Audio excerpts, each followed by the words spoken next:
Welcome back to JR Pro Shop Vids, Jimoo here. Today, we're gonna be talking about the pros and cons of two-handed bowling.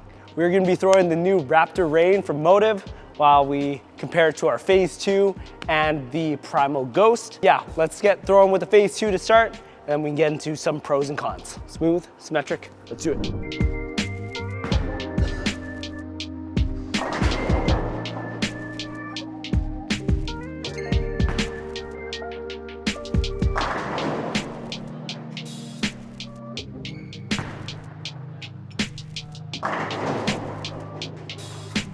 Phase 2, super controllable, benchmark ball, middle of your bag. This is my third one, so that just shows how much I love this ball. As I've been bowling for 10 years now, two-handed, I got my fair share of really good moments, really bad moments. I've learned a lot. So today I do want to share some of my top pros and cons of what this side of bowling looks like. So me being a positive guy, we're gonna go with the pro number 1.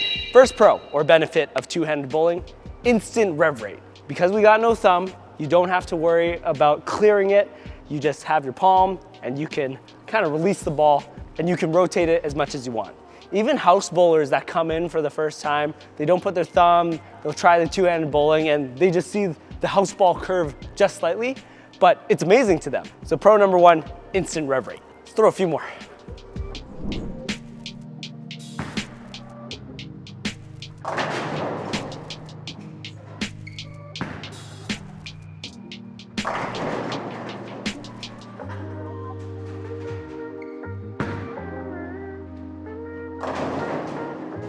Noticing that I need to add a little loft with the Phase 2. This ball has definitely lost some of its rough cover over time, so I'm able to play a little straighter, which is really nice sometimes. I can control the pocket. Let's talk about pro number 2. And I've definitely seen this more at the higher level of bowling. When I was traveling the last 2 years for the Youth Team Canada, in Korea specifically, a lot of two-handers throwing both sides of the lane, meaning they're not just curving the lane on the right side, their normal side, but also people backing it up under the ball to play the left side of the lane. This is a huge benefit and something that I've been utilizing more, mainly because when there's too much traffic on the right side of the lane, which happens quite often in tournaments, you can switch up your rotation, go to the left side where less people have been bowling.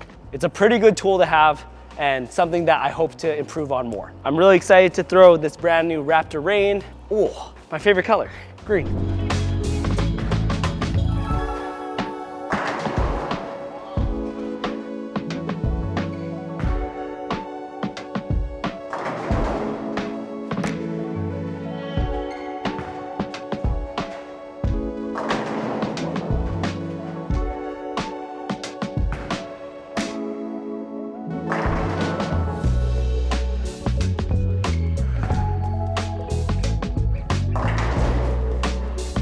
Wow, not bad. It's definitely a lot smoother. It's kind of nice because I was throwing the shadow tank a little earlier, pushing down some oil, and this ball is able to lay in the carry down, but also hook off the dry boards, which is sweet. So sadly, let's go into some cons of two-handed bowling.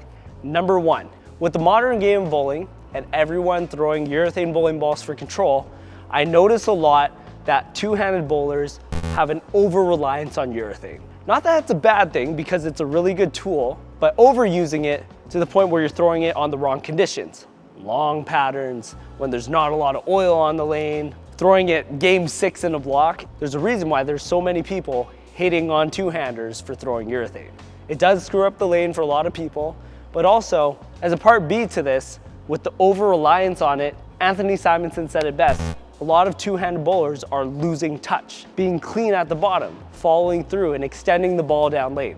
A lot of two-handers hit up on the ball, they're not in the right position at the bottom of the release, and a lot of the times it messes up the reaction. When throwing reactive bowling balls, usually you'll see it right away if you release it wrong.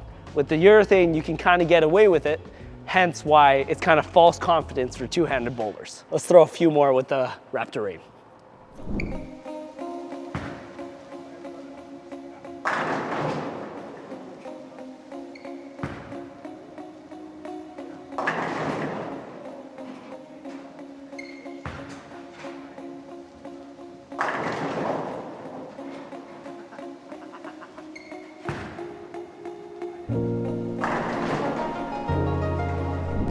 liking this ball. I'm finding it to be really smooth, really early, something that I think I could use a little more in the future. Let's go to the Primal Ghost. Haven't seen this review? Check it out. Let's do it.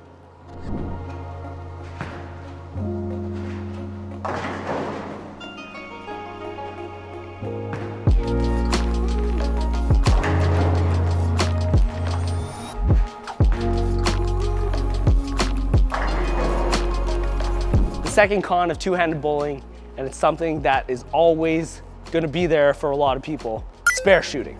Spare shooting is such an important part of the game. Your spare ball is like a putter in golf. It's the most used club. It's the most used ball.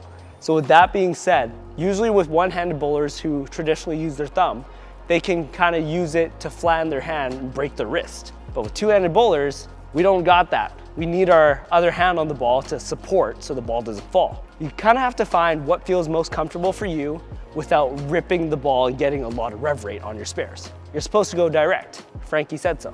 But spare game aside, let's throw a few more with the Primal Ghost. It's definitely later.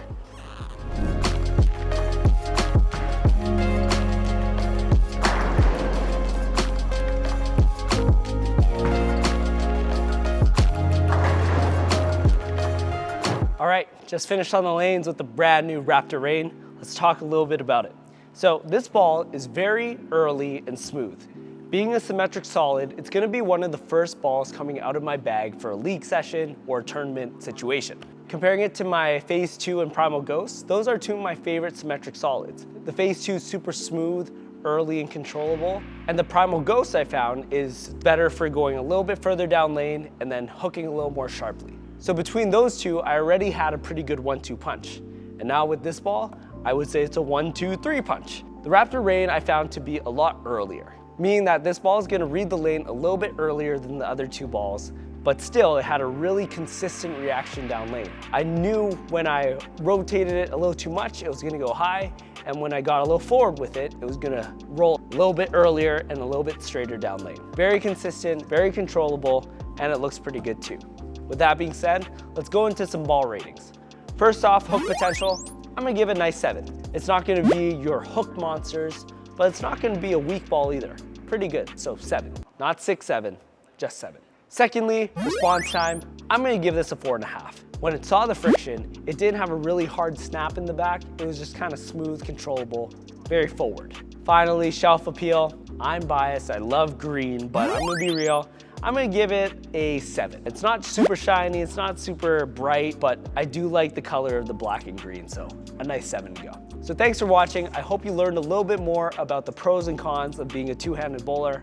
I've been a two-handed bowler my whole life, except for the one time I tried one-handed bowling in the challenge with Jung and Goots. You can check that out, it wasn't pretty. Overall, there's a lot of great things that come with two-handers, so don't hate on them too much, but instead, try to learn a little bit more, but instead, maybe see their pros and cons, see their weaknesses and strengths, and maybe how we can help them in the future. Thanks for watching today's vid. Question for you down below, who is your favorite two-handed bowler? For me, Jason Belmonte, always been my favorite. Really good guy, really good bowler. But you let me know down in the comments below. Thanks everyone, we'll see you in the next video.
you.